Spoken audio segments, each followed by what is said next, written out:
Welcome to the Rethink Leadership Podcast with me, Jeremy Blain. I interview leaders, experts and business professionals from around the world who are bringing leadership principles and know-how into the digitally driven 21st century workplace, with focus firmly on the how-to rather than the what. Each episode is in aid of a charity chosen by my guests, and since 2020, we've made donations to over 80 global and local causes. Today, I'm joined by the remarkable Rebecca Osewa. Rebecca has battled hardship, challenge, and carved out opportunity all her life. She emulates bold perseverance, resilience, and courage, and is guided by a strong North Star to drive her journey ever forward. On top of that, she's just a great human being with a big heart and sharp focus. In her words, the price of greatness is immeasurable. It demands a lifetime of impact, service, and unwavering dedication. Our true reward lies in witnessing the transformation of lives, the progression of society, and the advancement of nations, all because we choose not to give up and we dare to dream beyond ourselves. This is Rebecca in a nutshell, and we explore her background, challenges faced, opportunities realised, and how she is guided by her clear envisioning of the future for herself, for her business, for communities, and for the greater good of others. She's a true force for the greater good of society worldwide. Let's hear more. Becca, thanks very much for joining me. Please introduce yourself and tell us your story up to now.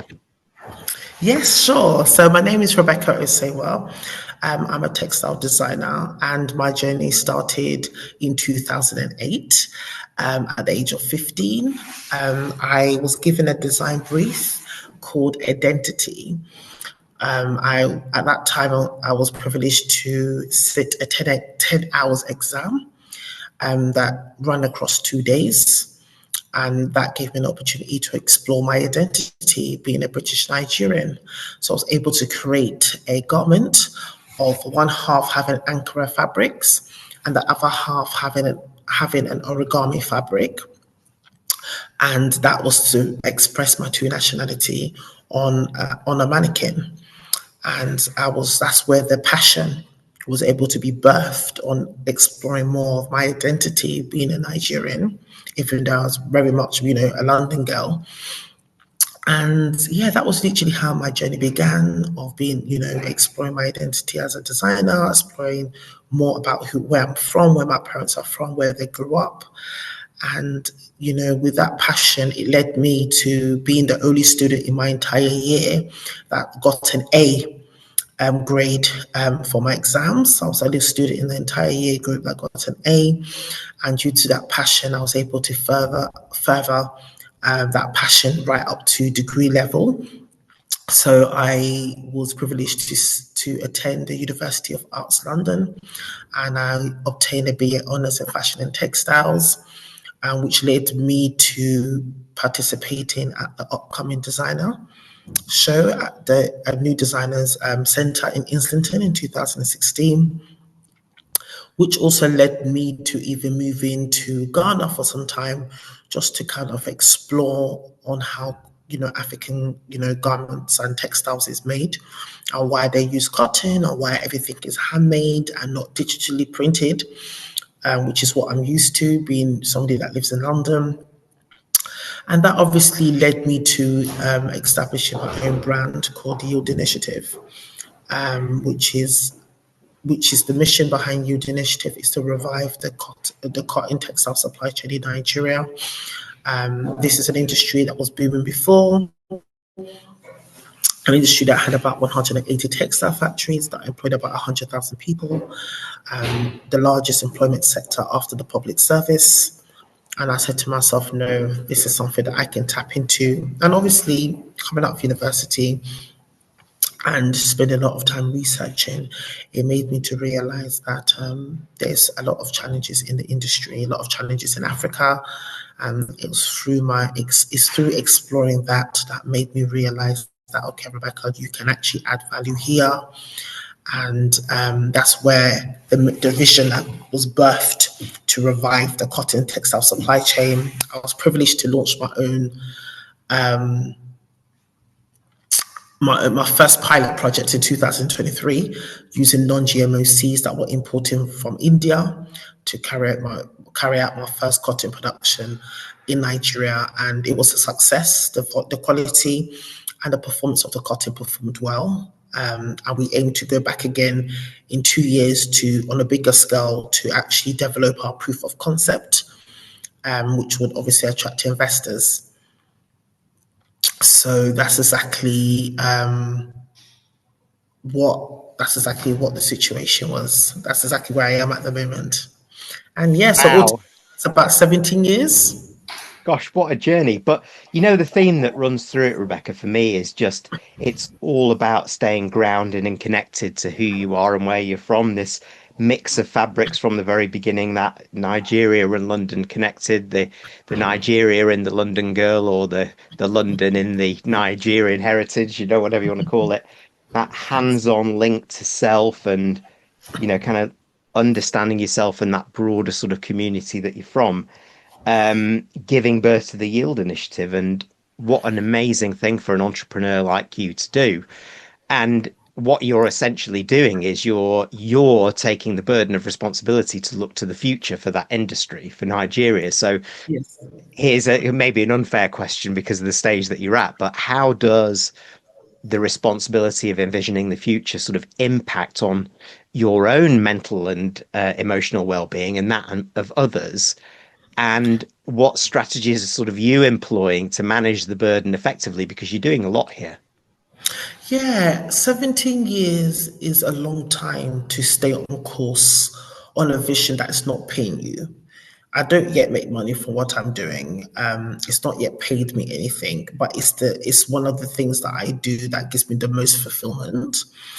And has it affected me mentally and emotionally? 100%, because there's times where I've had moments when I'm just like, the only thing that's growing in my life is my age. I'm getting older and I'm just full of energy and passion, and there's nothing forthcoming.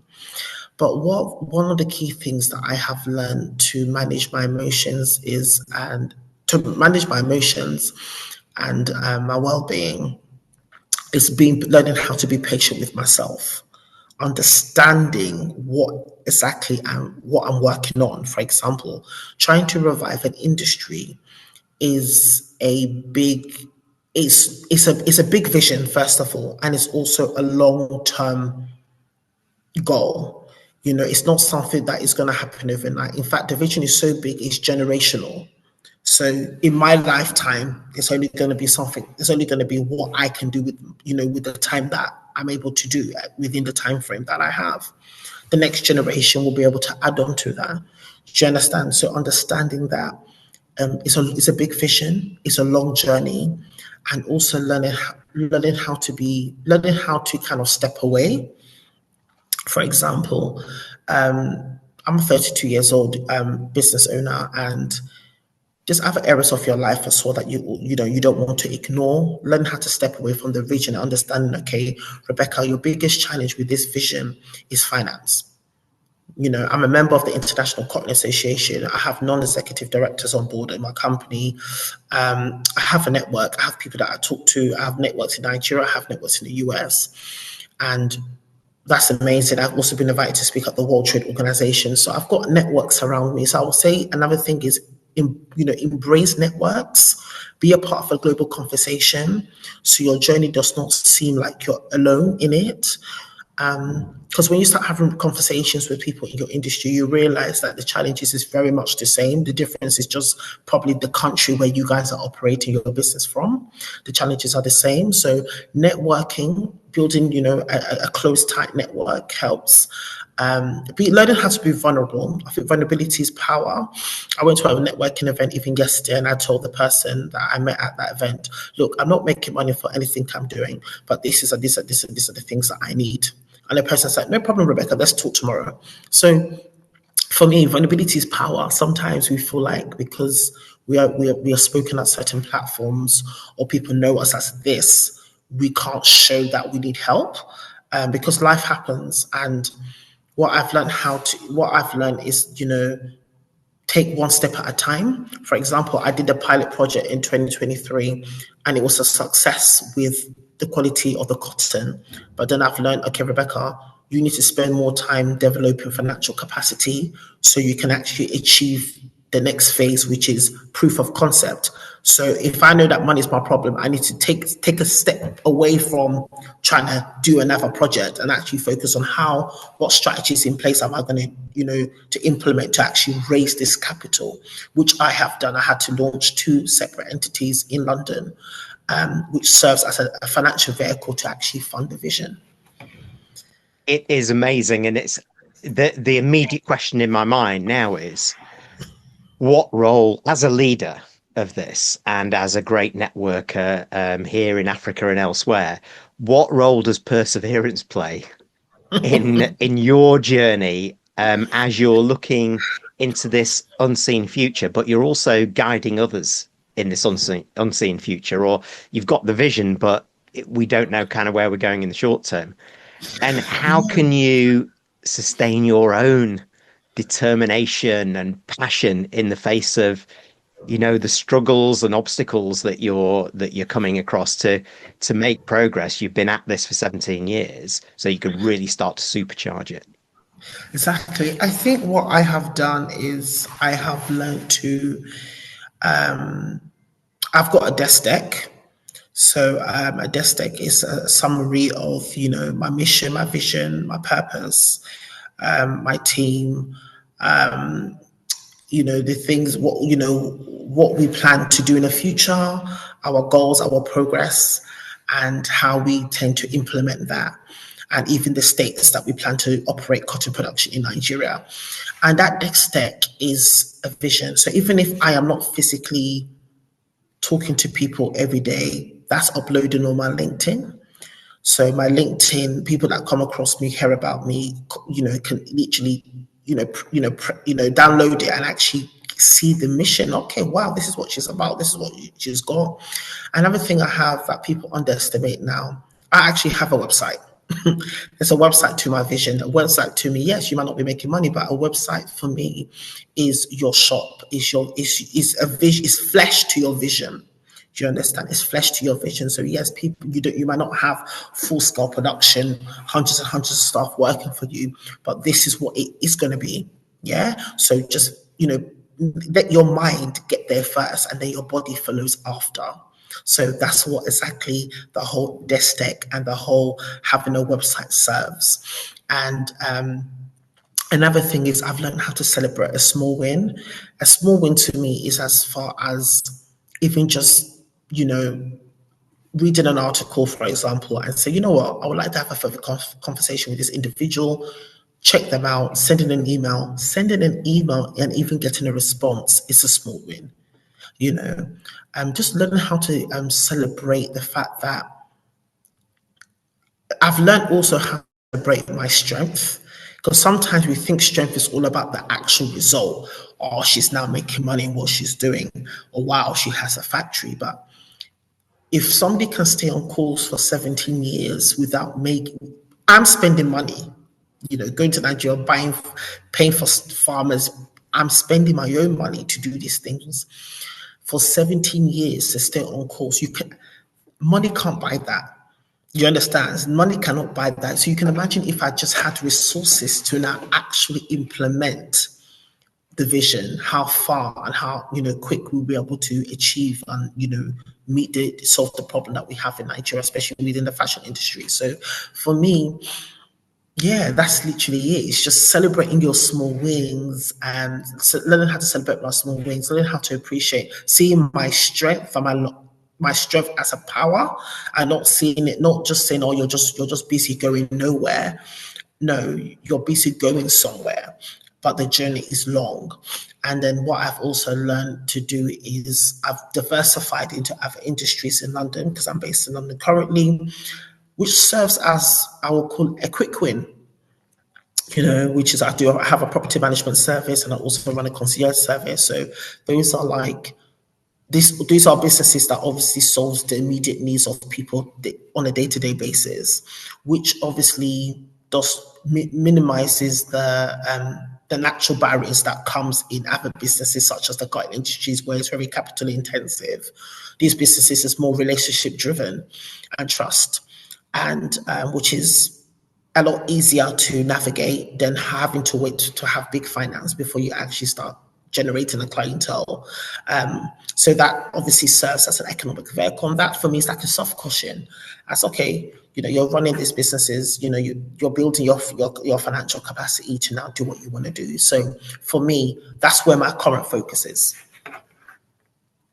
Yeah, it's interesting hearing what you've talked about there is that if we go back right to the very start of this specific conversation around how almost fulfillment for you is trumping, the fact that you're not getting paid enough, or the money isn't there all the time, to do what you want to do. But it's such an important role that you're playing to bring a lot of these people together. Haven't the government or your non-exec directors or the people in your network contributed in any way financially, or is there a GoFundMe site or anything?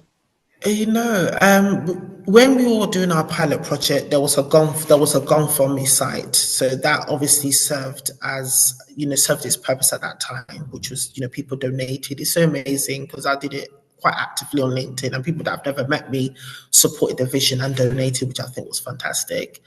And so that worked. My non-executive directors, no, they have not contributed financially.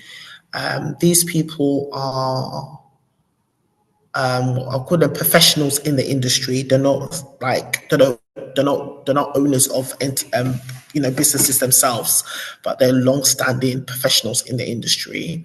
But they're serving a capacity of more expertise and access to market, especially with my non-executive based in America. And then obviously the other non-executive that's based in Nigeria deals with the more local market and local grounds on how to navigate the farmers and so forth. But when it comes to finance, that's something that is on me.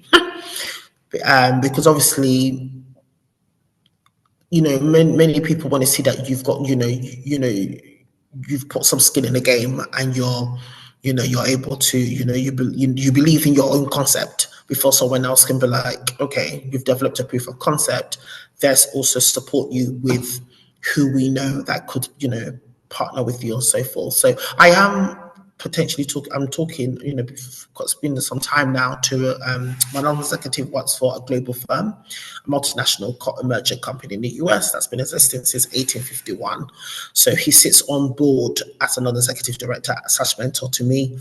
So the goal is, once I'm able to develop my proof of concept, which I roughly need about 50,000 British pounds to develop that, then he will be able to step in and introduce the multinational company as a potential partner. So yeah. Fantastic. So you heard it here, folks. If you want to support Rebecca in raising this £50,000, then figure out who in your network can do it, the directors, whatever, and get in touch, and we'll get your details at the end, Rebecca, so Yes. people can connect on that. And Yes. I was just reflecting for those tuning in who are similarly purpose driven in many ways, but also very entrepreneurial, that sometimes when it's hard for others to see that vision where you're so passionate about the things that you do to drive that sort of collective, really helping yourself first by stepping away, having patience, and so on, but encouraging others in the networks, bringing them together with global experts, making sure that you're having very open, courageous conversations, and you, of course, being the driver of it, showing Yes. that vulnerability at times, as you talked about as well. I really like Yes. that. And together celebrating those small wins. Yes. Um, and so actually there is then, with what you're trying to do, and I understand where you are. I have a social enterprise myself, and I totally get the feeling of fulfillment and the fact that I just want to do that now. But No. I've got to find a way to do it so that I can still, earn money and do these kind of things. Yeah. So, and often that's where you're reliant on others, but they might not see it as you do it. So I'd love to tap your experience in this and asking, what are some of those potential conflicts that may have arisen on your journey when your vision of the future is at odds with maybe the expectations of others, either at government level or individual level, expert level? And what are the tips that you can give those tuning in to navigate those challenges and actually drive the change? Yes, there is going to be a lot of challenge. First of all, I'm operating this cotton vision, revival of the cotton textile supply chain in Nigeria. There's not a lot of good press regarding doing business in Nigeria. Let's just be honest, and that has affected me massively. There's times there was a moment when I was at a conference in Germany attending a cotton conference, and I flew down to Germany for the conference. And as you know, such industry is not, it's very male dominated, and also there's not obviously a lot of black colored people in the industry. And I came across somebody that was speaking to another party in the industry, at the event very early in the morning, just before it kicked off, stating, "Oh, don't do business with Nigeria. Nigeria's corrupt." When I heard that statement, I felt very uncomfortable because I'm Nigerian, even though I live in London, and that's where I want to do my cotton project from. Did I have a conversation with the man after? Nope. Did I go up to him to even have a conversation with him? Nope. Did I even talk to the person that he spoke to? No. Because I felt like, yeah, you're going to be like, the topic of the day. Oh, don't go to her, she's Nigerian. So, and that made me realize that me doing business in Nigeria or representing Nigeria at a global level has not been easy, because people don't have good experiences, and people sometimes wave the flag of, many centuries ago or many years ago they did business in Nigeria and it's falling apart, and the story hasn't changed, it's still the same, and then you're painted with the same brush. And it's not been easy. And there was time when I had somebody that was, representing me to talk to potential people that can partner with me when it came to my pilot project. And then literally halfway, just before I was going to fly out, they pulled out and said, no, they don't want to participate no more. They're not comfortable.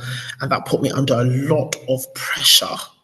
And I thought, go for me, the world needs to know I need money. So I started sharing it with friends, family, LinkedIn, literally. And I'll be very honest with you, the financial pressure was so intense. That's when I even started to clean people's houses in my local area just to raise finance, because the deadline was too short and I needed to fly out in a few weeks and I needed capital to cover certain costs. So the original vision that was going to work across 2 states with about 50 farmers, that had to downscale very quickly to just 2.5 acres of land and just carry out a pilot project. So you can imagine having something so big, having to now bring the vision completely down and cut back as much as possible because there was no money now to carry out the original plan. So, and that's what made me, so after coming back from Nigeria for that cotton farm with the pilot project, that's when it dawned on me that I need to have control over my vision. How do I have control without depending on people too much? You all need people in business, but my major challenge was the finance. How do I have control of the finance element? So I don't go through the experience of people pulling out on me last minute because they like me, they want to do it with me, but then when they talk to 1 or 2 people just to kind of get more clarity, they're discouraged and leaving you in distress. So that's when I had to birth my own property and concierge service. I said, Rebecca, make money.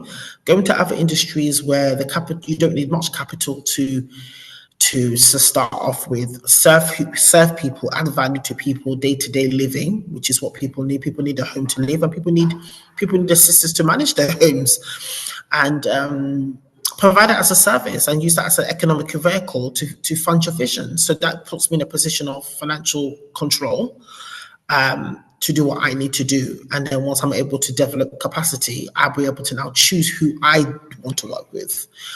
because I also not only just have the drive, I also have the finance to carry out what needs to be carried out.